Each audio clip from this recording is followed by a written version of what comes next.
സൗഹൃദങ്ങൾ സോഷ്യൽ മീഡിയയിൽ വായിക്കാനും വാട്സപ്പ് സ്റ്റാറ്റസ് ഇടാനും മാത്രമുള്ളതല്ലല്ലോ അല്ലേ? അതനുഭവിച്ചറിയുക തന്നെ വേണം. അതൊരു പ്രത്യേക ഫീലാണ്, വേറെ ലെവലാണ്. സന്തോഷിക്കാനും ആഹ്ലാദിക്കാനൊന്നും സമയം ആരും നമുക്ക് കൊണ്ട് തരില്ലല്ലോ. നമ്മൾ തന്നെ കണ്ടെത്തണം. എല്ലാവരും ബിസിയാണ് ഇന്നത്തെ ജീവിതത്തിൽ.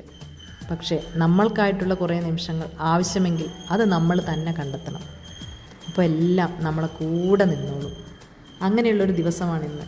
കുറച്ച് കൂട്ടുകാർ ഒരുമിച്ചുള്ള ഒരു ഒത്തുകൂടൽ, ഒരേ വൈബ് ടീംസ്, പോസിറ്റിവിറ്റിയുടെ ഒരു സമുദ്രം തന്നെ ഉണ്ടാക്കാൻ കഴിയുന്ന ഒരേ ലെവലുള്ള കുറച്ച് ആളുകൾ, കുറച്ച് കളികളും ചിരികളും സന്തോഷങ്ങളും ഒക്കെ ഷെയർ ചെയ്ത്, പിന്നെ കുറച്ച് തീറ്റയും കുടിയും, പിന്നെ നമുക്ക് ഒഴിവാക്കാൻ പറ്റാത്ത പാർട്ടികളുടെ പരിപാടിയായ കുറച്ച് ഡാൻസും റീൽസും.